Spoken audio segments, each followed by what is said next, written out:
Parte 5. La historia de la Iglesia del Señor, desde el Pentecostés hasta nuestros días. La Iglesia principió en el día de Pentecostés inmediato a la muerte, resurrección y ascensión de Jesús al cielo. Desde ese tiempo los hombres han cambiado y añadido a las enseñanzas de Dios en lo que concierne a Jesús y a su Iglesia. Con esto han dado origen a muchas iglesias diferentes. Esta lección nos mostrará algunos de los acontecimientos más importantes. Las personas que estudian la historia de la Iglesia deben recordar que los hombres muchas veces se apartan del camino de Dios. Desde los tiempos de Adán y Eva, en el principio mismo, la historia de la religión muestra que frecuentemente los hombres caminan por el camino de Dios solamente por un poco tiempo. Después, principian a cambiar los mandamientos de Dios conforme conviene a ellos mismos. Adán y Eva, las primeras personas sobre la tierra, fueron los primeros en dejar el camino de Dios. Dios había dicho a Adán que gobernara sobre la tierra y sobre todas las cosas que él había hecho. Dios había colocado a Adán y a Eva en el jardín del Edén para que ellos pudieran disfrutar para siempre la comunión con él, al igual que de las flores y del alimento. Pero Adán y Eva dejaron el camino de Dios. Ellos eligieron obedecer al diablo cuando comieron del fruto que Dios les había dicho no comieran. Adán y Eva no pudieron esconder su pecado ante Dios. Debido a que ellos eligieron pecar, Dios quitó su hogar del jardín y sus cuerpos principiaron a morir. Pero lo peor de todo es que ellos fueron separados de Dios, lo cual es la muerte espiritual. Es importante recordar que Adán y Eva perdieron estos preciosos dones porque desobedecieron a Dios y se apartaron de su camino. Por su gran amor, Dios pronto mostró al hombre cómo podían adorarle y agradarle otra vez. Pero Caín, hijo de Adán y Eva, no quiso obedecer a Dios. En lugar de ofrecerle un sacrificio como Dios había pedido y como su hermano Abel lo había hecho, Caín hizo el sacrificio a su manera. Así que Dios no aceptó el sacrificio de Caín. Pasó el tiempo y la gente principió a desobedecer a Dios y así continuaron olvidándose de él y su palabra.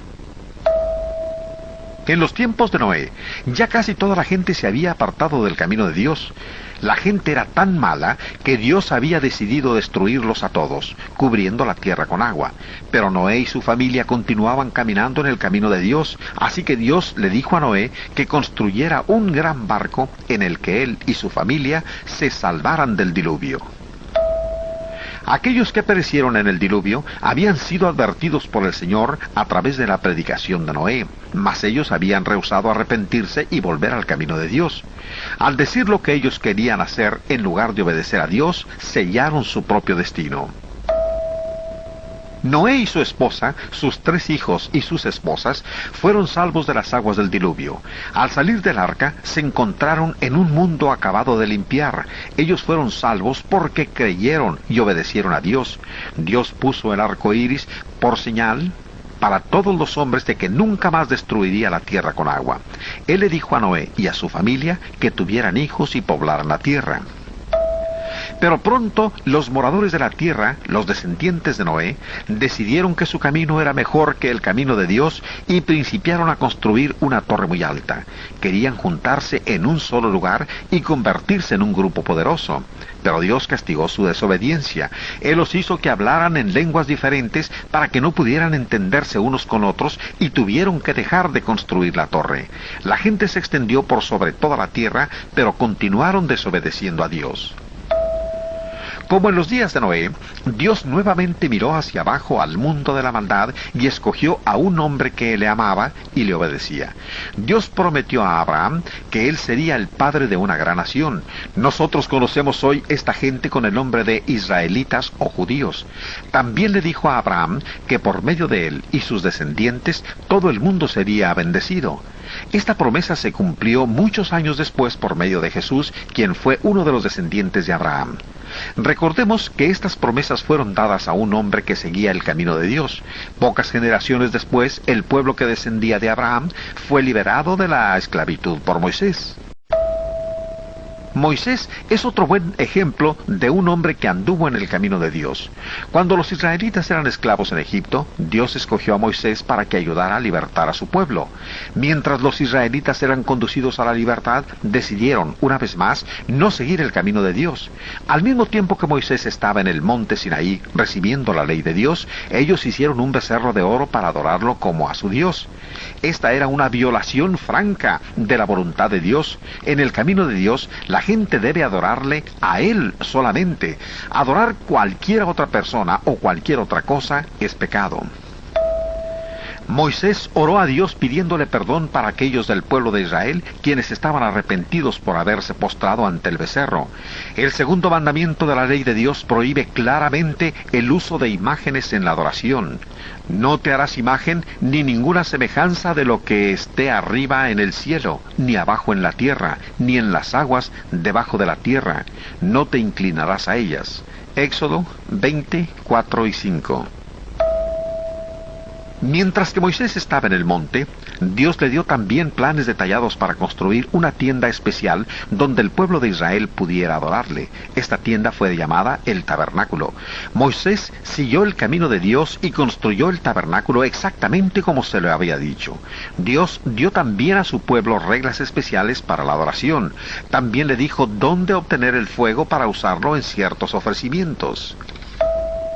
Los sacerdotes Nadab y Abiú desobedecieron a Dios ofreciendo fuego extraño debido a que los dos sacerdotes hicieron el fuego con una madera que Dios no había especificado.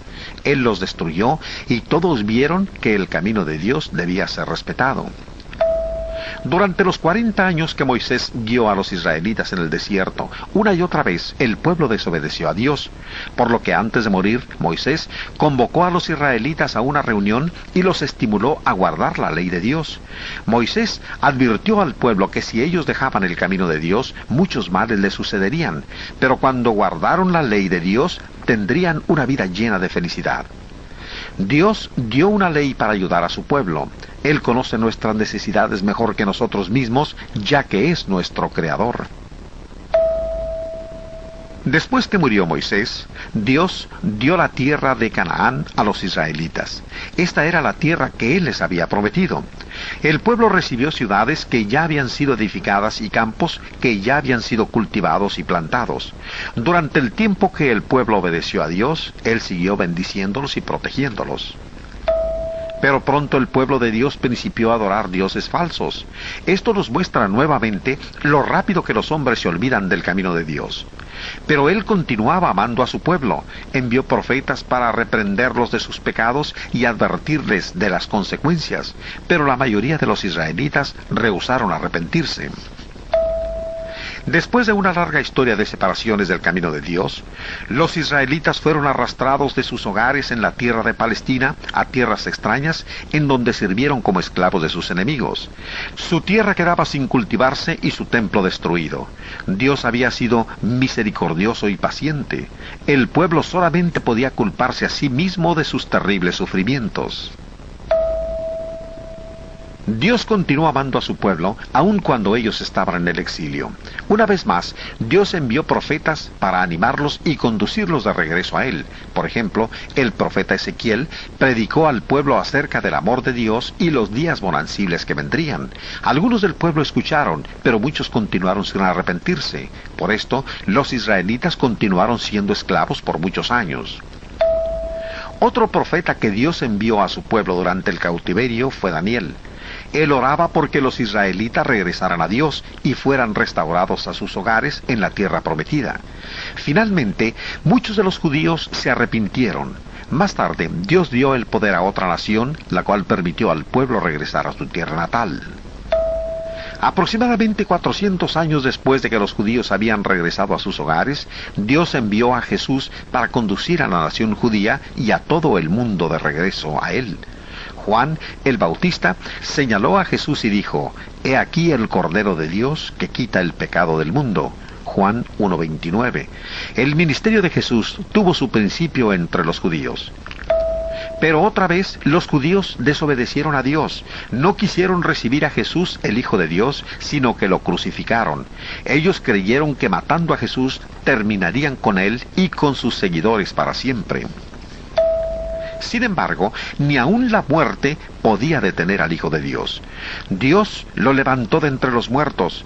En vez de terminar con la vida de Jesús y sus enseñanzas como los judíos habían esperado, su muerte brutal fue la ocasión de su triunfante resurrección. Esta resurrección demuestra que Jesús es verdaderamente el Hijo de Dios y más poderoso que Satanás. Ahora todo estaba listo para que la iglesia de Cristo tuviera su principio y para que el mensaje de Cristo y el amor de Dios pudiera ser proclamado en cualquier parte del mundo. En el principio de la iglesia, Cristo dio su mensaje nuevo testamentario a hombres como Pablo y Pedro. Estos hombres fueron guiados por el Espíritu Santo para escribir la palabra de Dios sin cometer errores. Los primeros cristianos aceptaron estos escritos como sagrados. Así, por el amor de Dios y bajo su dirección, estos escritos han sido preservados y de esta manera tenemos hoy el Nuevo Testamento. Dios nos da sus mandamientos en el tiempo presente, solamente por medio del Nuevo Testamento. Desobedecer el Nuevo Testamento significa apartarse del camino de Dios y rechazar su gran amor. Mientras el Nuevo Testamento estaba siendo escrito, hubo gente que se apartó del camino del Señor. Un hombre y su esposa mintieron a Dios en cuanto a su ofrenda para la iglesia. Cuando Ananías, el esposo, dijo la mentira, fue herido de muerte por el poder de Dios. 3 horas más tarde, su esposa, Safira, dijo la misma mentira y también tuvo el mismo fin. Esto muestra a todos que la gente no debe fallar al andar en el camino de Dios. Recordemos que Dios mostró su camino a los primeros cristianos por medio de la predicación y escritos de hombres inspirados como el apóstol Pablo. Pablo viajó por todas partes predicando la palabra de Dios con valor y convicción. No titubeó al llamar doctrina falsa a cualquier cosa que se enseñaba opuesta a la verdad que él predicaba o escribía. Pablo supo que Dios le había revelado su verdad. Los judíos trataron de evitar que los predicadores de Dios continuaran enseñando más acerca de Jesús. Pablo fue puesto en prisión para evitar que siguiera proclamando a Cristo, pero aún en prisión, Pablo continuó extendiendo la verdad de Dios. El Espíritu Santo guió a Pablo a escribir a las congregaciones de la iglesia y a cristianos en lo individual.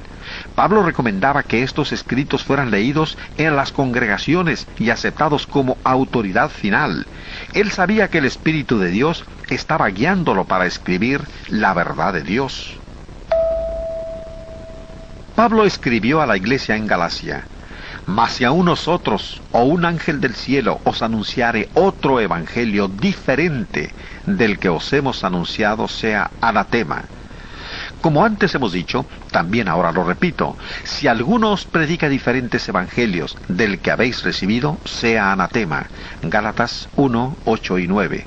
Esta es la verdad de Dios. Ningún hombre tiene derecho para cambiar principios, mandamientos o prácticas de las que se encuentran en el Nuevo Testamento. Esto incluye a los predicadores, sacerdotes y también a los ángeles celestiales. Cualquiera que cambie la palabra de Dios será anatema. Dios nos ha dado en el Nuevo Testamento el patrón para su iglesia. Jesús inició su iglesia exactamente en la forma que Él quería que fuera. Él, por sí mismo, determinó la forma de adoración, el credo, la regla de fe, la unidad, la organización, los nombres y la misión de su iglesia. La gente que quiera caminar en el camino de Dios debe seguir el Nuevo Testamento, el cual muestra su camino. Las personas que han tratado de cambiar el camino divino del Nuevo Testamento han obtenido como único resultado el inicio de iglesias que son diferentes a la verdadera iglesia de Cristo. No es difícil entender el patrón divino para la verdadera iglesia. Los primeros cristianos lo entendieron. Por muchos años ellos continuaron en la única iglesia iniciada por Jesús. A medida que se establecieron congregaciones en el Imperio Romano, estas fueron organizadas de la misma manera y todos creían y enseñaban la misma doctrina. Pero hoy hay muchos grupos religiosos diferentes, los cuales se conocen como denominaciones. Estos distan mucho de semejarse al patrón de Dios. El patrón de Dios está claro en el Nuevo Testamento. ¿Por qué la gente ha iniciado diferentes denominaciones en vez de aceptar la Iglesia de Cristo? Recordemos que los hombres muchas veces se apartan del camino de Dios. Como siempre, muchos líderes religiosos modernos no están satisfechos de seguir el patrón divino. Aunque ellos creen sinceramente que pueden hacer mejoras en el patrón, están errados. Cuando los hombres no siguen el patrón que Dios da para su iglesia, solamente se tienen como resultados otra iglesia de manufactura humana. Jesús compara la palabra de Dios a la semilla sembrada en un campo. Cuando la palabra de Dios, que es la semilla pura, fue plantada en los corazones de los hombres por los apóstoles en el primer siglo, dio como resultado cristianos solamente, miembros de la Iglesia del Señor. La ley de Dios ha sido siempre que cada semilla produzca fruto conforme a su propia especie. Cuando la simiente pura, la palabra de Dios, es plantada hoy en los corazones de los hombres, produce solamente cristianos, miembros de la Iglesia del Señor. La semilla pura no puede producir diferentes denominaciones. Pero mucha gente no está consciente del hecho de que mucha de la semilla sembrada en nombre del cristianismo no es la enseñanza pura del Nuevo Testamento. Cuando los hombres mezclan credos humanos, filosofías y doctrinas con la palabra de Dios, la semilla que ellos plantan no puede seguir siendo la semilla de Dios. Mucha gente con inclinaciones religiosas no estudia su Biblia de tal manera que pueda conocer la verdad de Dios. A causa de esto, no están prevenidos de que predicadores, sacerdotes y rabíes pueden con frecuencia enseñar falsas doctrinas. Jesús nos previene: guardaos de los falsos profetas que vienen a vosotros con vestidos de ovejas, pero por dentro son lobos rapaces. Mateos 7:15. La ley divina de la reproducción dice que cada semilla da origen a una nueva vida semejante a su propia especie. Génesis 1:11. Dios creó las primeras plantas, pero de ahí en adelante, nuevas plantas son reproducidas solamente por las leyes divinas de la naturaleza, cada una de acuerdo a su propia especie. También Dios creó los primeros animales y los primeros seres humanos. De ahí en adelante, nuevas manifestaciones de la vida humana vienen solamente cuando se obedecen las leyes de Dios en cuanto a la reproducción. La iglesia fue también hecha o iniciada por milagro de Dios. El Espíritu Santo dio a los apóstoles la palabra de Dios. Nuevas vidas espirituales, es decir, cristianos, pueden producirse solamente cuando se obedece la ley de Dios que está en su palabra. La ley de Dios, en cuanto a la reproducción, se aplica a todas las plantas. Cuando se siembra una semilla en un campo, produce una planta exactamente igual a aquella de donde vino la semilla. Sabemos que una semilla de trigo no producirá una mata de maíz. La ley de Dios en la reproducción del reino de las plantas nunca cambia. La ley de Dios en la reproducción también tiene aplicación entre los humanos y animales. Cada semilla debe producir seres de su propia especie. Dios dijo a Adán y Eva: fructificad y multiplicaos. Un infante puede venir solamente de padres humanos, y todos sabemos que no podemos esperar que las águilas produzcan canarios. No hay excepciones en la ley dada por Dios en cuanto a la reproducción en el reino animal. En el reino espiritual, las leyes de Dios en cuanto a la reproducción también tiene aplicación. Cada semilla debe producir fruto conforme a su propia especie. Los apóstoles plantaron la palabra pura de Dios en los corazones de los hombres y el producto fue cristiano solamente. Cada persona se convirtió en cristiano por su fe en Cristo, al arrepentirse de sus pecados, al confesar a Cristo como el Hijo de Dios y ser bautizado para la remisión de sus pecados. Solamente en esta misma forma puede hoy cualquier persona convertirse en un cristiano. La semilla pura no puede producir denominaciones diferentes. Cualquier doctrina religiosa que produzca denominaciones diferentes es una separación del camino de Dios. Los miembros de la Iglesia de Cristo continuaron plantando la semilla pura, la palabra de Dios, solamente por un corto tiempo después de que la Iglesia principió. Mientras que la gente siguió el patrón de Dios, todos eran cristianos, creyendo y practicando las mismas cosas. Pero Dios previno a su pueblo diciendo: algunos apostatarán. Primera de Timoteo 4:1. Y también que algunos se apartarán de la verdad. Segunda de Timoteo 4:4.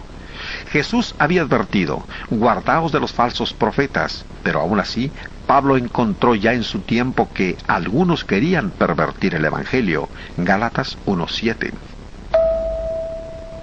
Algunos principiaron a apartarse de la fe. El primer cambio de importancia se hizo en el gobierno de las iglesias locales. La semilla de esta separación fue plantada por falsos maestros aún durante los días de los apóstoles. El cambio fue gradual, pero por el año 159 después de Cristo, mucha gente se había apartado del patrón de Dios en cuanto a la forma de gobernar una congregación local. Sin embargo, hubo algunos cristianos que siguieron fieles a Dios y a su palabra. De acuerdo al patrón que Dios da en el Nuevo Testamento, Jesucristo es la única cabeza de la iglesia, tanto en el cielo como en la tierra. Mateo 28:18. Cada congregación bajo Cristo, cuando está debidamente organizada, será guiada por los ancianos, quienes son ordenados por Dios para supervisar la iglesia local de la cual son miembros. Hechos 20:28. Diáconos, maestros, predicadores y todos los demás miembros trabajan y adoran juntos bajo la supervisión de los ancianos. Hebreos 13:17. Esto es lo que Dios dispone. ¿Acaso podrán los simples mortales mejorar el plan de Dios? Este cuadro nos muestra cómo la iglesia fue organizada bajo la autoridad de Cristo de acuerdo con su plan. Los círculos representan diferentes congregaciones de la iglesia de Cristo. Cada congregación era dirigida por un grupo de hombres escogidos entre sus miembros. Estos hombres fueron llamados ancianos u obispos, y algunas veces se habla de ellos como pastores.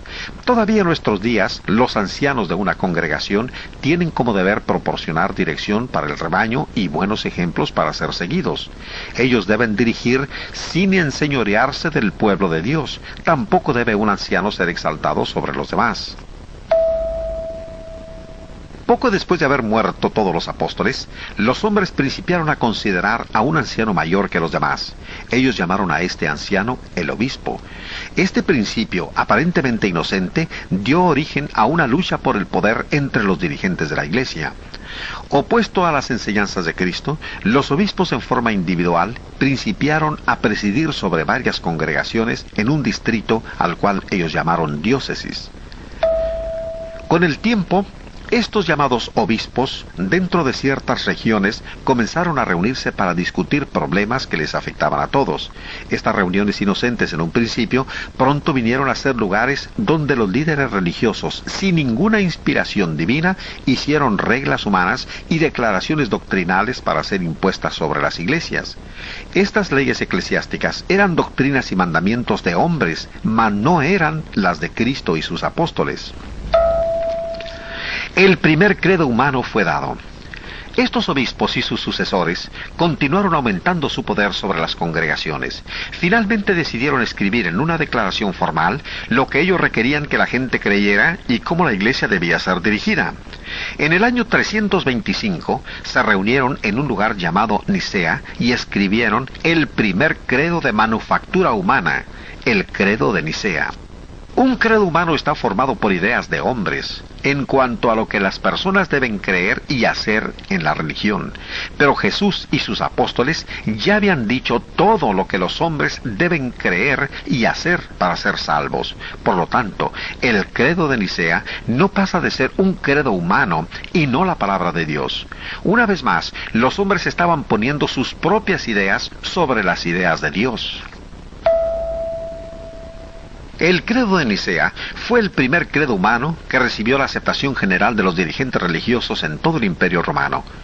Cualquier cristiano que no aceptara este credo recibía el sobrenombre de hereje. La mayoría de la gente aceptó estas doctrinas humanas, teniendo muy poco cuidado de lo que Dios dijo.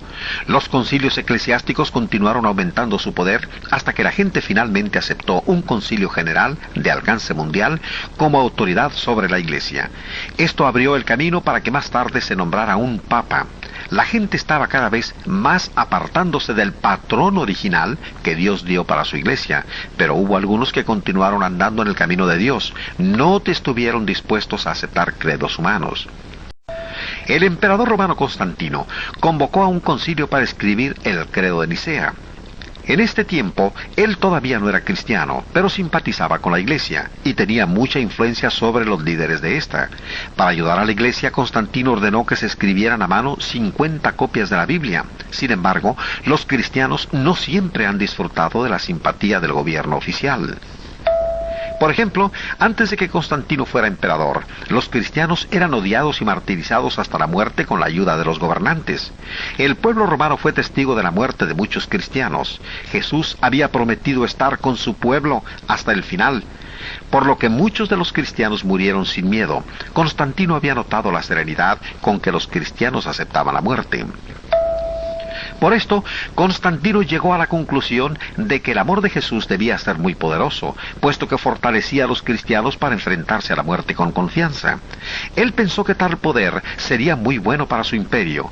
Inmediatamente ordenó que se terminara la persecución de los cristianos, se hizo amigo del cristianismo y ordenó que fuera reconocido como religión oficial del Imperio Romano. Constantino continuó promoviendo el cristianismo para su propio beneficio. A unos de los cristianos les dio puestos elevados en su gobierno y a los obispos de la iglesia les dio la autoridad de jueces. También dejó a la iglesia y a sus dirigentes libros del pago de los impuestos. Después de la muerte de Constantino, las autoridades de la iglesia siguieron aceptando los favores de los gobernantes romanos. A medida que la iglesia estrechaba sus lazos con el gobierno romano, se asemejaba más a éste y se tornaba más y más opuesta a la iglesia pura establecida por Cristo. La influencia de Constantino sobre los dirigentes religiosos se dejó sentir en toda la iglesia. Constantino manipulaba el cristianismo de sus días para la realización de sus propósitos, pero él mismo no fue bautizado sino hasta poco antes de morir. Bajo la influencia de Constantino, los dirigentes de la iglesia comenzaron a cambiar la organización, siguiendo la misma forma en la cual el imperio romano estaba organizado, nombrando un emperador y varios gobernantes subalternos. Después de muchos años, el cambio se hizo completo. La iglesia dejó de ser igual a la que había sido establecida por Jesús, resultando así la iglesia romana. Cuando el gobierno de la Iglesia romana alcanzó su desarrollo completo, resultó ser un gobierno casi idéntico en forma al antiguo gobierno romano. Puesto que Roma era el más importante centro del mundo, el obispo de Roma fue aumentando en poder y prestigio. Finalmente la gente comenzó a aceptar la idea de que el obispo romano era el gobernador único sobre toda la Iglesia. Más tarde el título de Papa fue usado exclusivamente para referirse al obispo de Roma. Este título nunca fue usado, llevado o autorizado por Cristo ni por sus apóstoles. Aproximadamente 600 años después de la muerte de Jesús, Bonifacio III, obispo de Roma, aceptó oficialmente el título de Papa y gobernador de toda la Iglesia romana. La gente designó a un simple hombre cabeza de la Iglesia. Esta Iglesia fue llamada la Iglesia Católica Romana, dado que se extendía sobre el Imperio Romano. La palabra católica significa universal, pero ¿dónde estaba la Iglesia de Cristo durante esos años? El pueblo de Dios no podía reunirse para adorar públicamente porque eran calificados de herejes por la Iglesia romana. En el año 1054, la Iglesia Católica se dividió en dos grupos, la Iglesia Católica Romana y la Iglesia Ortodoxa Griega. Estos dos grupos no podían ponerse de acuerdo entre sí y ninguno de ellos siguió el patrón que Cristo había dado para su iglesia en las Escrituras. La Iglesia romana siguió aumentando en poder e influencia con el paso de los años. Sus dirigentes continuaron inventando y aceptando nuevas doctrinas, prácticas y ordenanzas, todo lo cual era solamente invención de hombres faltos de inspiración divina. Una de esas prácticas se llamó la doctrina de la penitencia. Esta doctrina de la penitencia prometía a la gente que si confesaban sus pecados al sacerdote y daban dinero para la iglesia, no sufrirían el castigo temporal de sus pecados, y hasta presionaban a la gente para que dieran el dinero por adelantado. A esto se le llamó la venta de indulgencias. El dinero se usó para construir algunas de las famosas iglesias que se encuentran en Roma. Los dirigentes religiosos, carentes de toda inspiración divina, aceptaron la idea de conceder a los sacerdotes el poder de perdonar los pecados. Se requirió que las personas confesaran sus pecados delante del sacerdote para que pudieran ser perdonados. Sin embargo, la Biblia enseña que todo cristiano es un sacerdote y que Cristo es el único mediador entre Dios y los hombres. Los cristianos que siguen el camino de Dios confiesan sus pecados a Cristo o a algún hermano en vez de hacerlo ante un sacerdote. Jesús nos dio la verdad completa en la Biblia. Doctrinas y prácticas posteriores, tales como el agua bendita, la misa latina, la extrema unción y el celibato, no forman parte de la verdad dada por Dios. Estas doctrinas fueron originadas por hombres faltos de inspiración divina. Debido a que algunas de las doctrinas mencionadas datan de una fecha muy antigua, algunas personas creen que tales doctrinas tienen su base en la Biblia, pero esto no es verdad. En 1 de Timoteo 4, 1 al 3, la palabra de Dios hace una advertencia, pero el Espíritu dice claramente que en los postreros tiempos algunos apostatarán de la fe, escuchando espíritus engañadores y a doctrinas de demonios, por la hipocresía de mentirosos que, teniendo cauterizada la conciencia, prohibirán casarse y mandarán abstenerse de alimentos que Dios creó para que con acción de gracias participasen de ellos los creyentes y los que han conocido la verdad. Fíjese bien que el Espíritu Santo dice que las doctrinas de prohibir casarse y la abstención de las viandas son doctrinas de demonios. Con esto queda demostrado que las Escrituras se oponen a la introducción de doctrinas no inspiradas divinamente, aun cuando hayan sido aprobadas por quienes son considerados como autoridades de la Iglesia. Los dirigentes religiosos de los que estamos hablando supieron que sus tradiciones no tenían base bíblica. Por esta razón, no querían que la Biblia cayera en manos de los creyentes. Durante la Edad Media, y aún después, las autoridades recogían y destruían los ejemplares de la Biblia que estaban en poder de algunas personas. Aunque hubo algunos líderes católicos que no llegaron a ese extremo, sin embargo, ninguno de ellos se atrevió a animar a la gente a leer la Biblia. Ellos juzgaban que el clero católico era el único con el derecho de interpretar la Biblia. Ellos no querían que el hombre del pueblo tuviera una Biblia para leerla por sí mismo. Pero la gente de diversas naciones deseaba que la Biblia estuviera escrita en su propia lengua para leerla. Ellos mismos, este deseo universal tan fuerte, propició la llegada de los movimientos religiosos del siglo XVI, los cuales tradujeron la Biblia al lenguaje del pueblo. La Iglesia romana hizo todo lo posible para evitar que la Biblia llegara al hombre común. Encarcelaron a muchos de los hombres quienes trabajaban en la traducción de la Biblia para que la gente la pudiera leer. Muchos fueron condenados a muerte. Juan Wycliffe fue uno de los primeros hombres que tradujo la primera Biblia al inglés. Años después de que Wycliffe había muerto, el Papa Martín V de la Iglesia Católica Romana ordenó que sus huesos fueran desenterrados y quemados y que sus cenizas fueran esparcidas en el río Swift. La Iglesia Católica hizo esto para manifestar su desprecio y disgusto manifiesto hacia el hombre que había dado la Biblia al pueblo. Había solamente unos pocos ejemplares de la Biblia durante esos días. Quienes poseían una Biblia se sentían muy afortunados y bendecidos, pero dado a la persecución de las autoridades de la Iglesia, tenían que leer y estudiar sus Biblias en secreto. Llegaron así a descubrir que muchas de las doctrinas y prácticas de la Iglesia romana no seguían el camino de Dios. La gente estaba inquieta en todas partes y listos para hacer un cambio en la religión.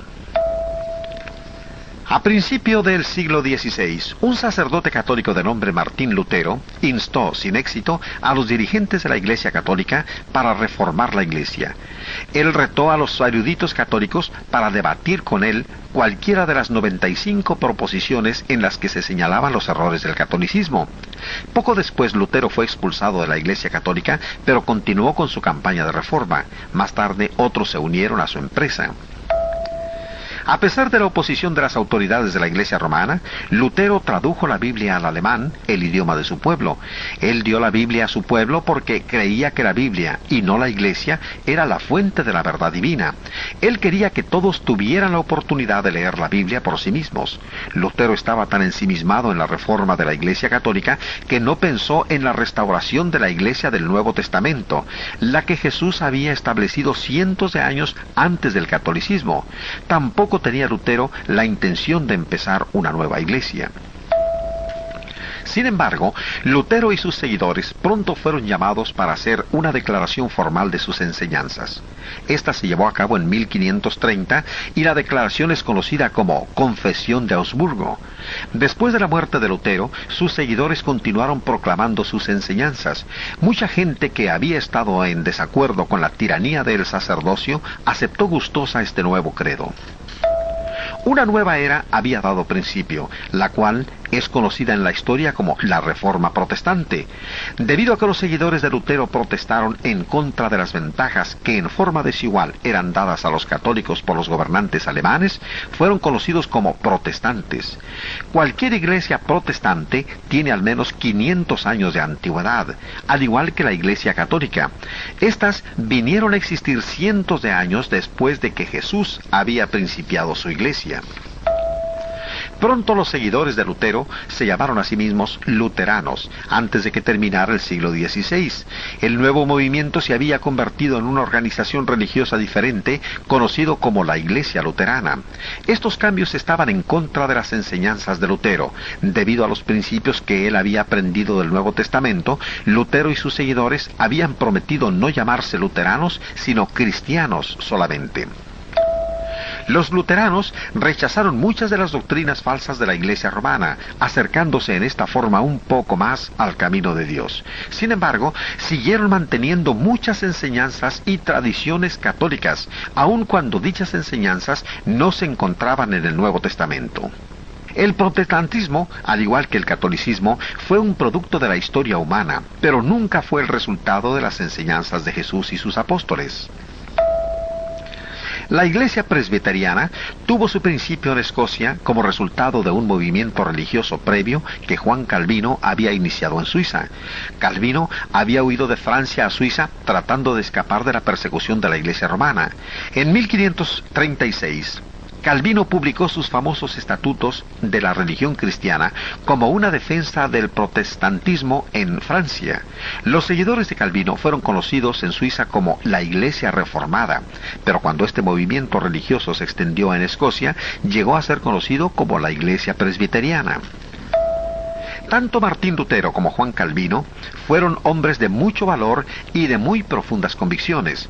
Su búsqueda por la verdad trajo bendiciones al mundo. Lamentablemente sus seguidores edificaron iglesias denominacionales sobre sus nombres y doctrinas, en vez de seguir adelante en la búsqueda por la verdad y completar así el retorno al camino de Dios. Las denominaciones protestantes principiaron a multiplicarse, más y más gente se dividía religiosamente entre sí, en lugar de regresar al camino de Dios mostrado por la Biblia, y para que todos pudieran ser un solo cuerpo, cada denominación se aferraba a sus propias enseñanzas. Cada una se nombraba de acuerdo a su fundador, a su doctrina particular, o de alguna de sus prácticas religiosas. Ninguno de estos nombres denominacionales honraba a Cristo, quien había muerto por la Iglesia. Todavía en nuestros días, los hombres pueden unirse a una o más denominaciones humanas sin aceptar la gracia salvadora de Dios y sin llegar a ser miembros de la Iglesia de Cristo. No importa qué tan sinceros seamos, si no pertenecemos a la Iglesia verdadera, no estamos en el camino de Dios. Durante el reinado de Enrique VIII, la Iglesia de Inglaterra se separó de la Iglesia romana. En 1552, esta nueva iglesia promulgó el credo oficial conocido como los 39 artículos. Actualmente, muchas iglesias, incluyendo la Iglesia Metodista, 1739, y la Iglesia Protestante Episcopal, 1789, son retoños de la Iglesia Anglicana. Uno de los grupos prominentes, el cual tuvo su principio en una reacción opuesta a la Iglesia Anglicana, es la Iglesia Bautista. La primera Iglesia Bautista en suelo inglés data del año de 1611.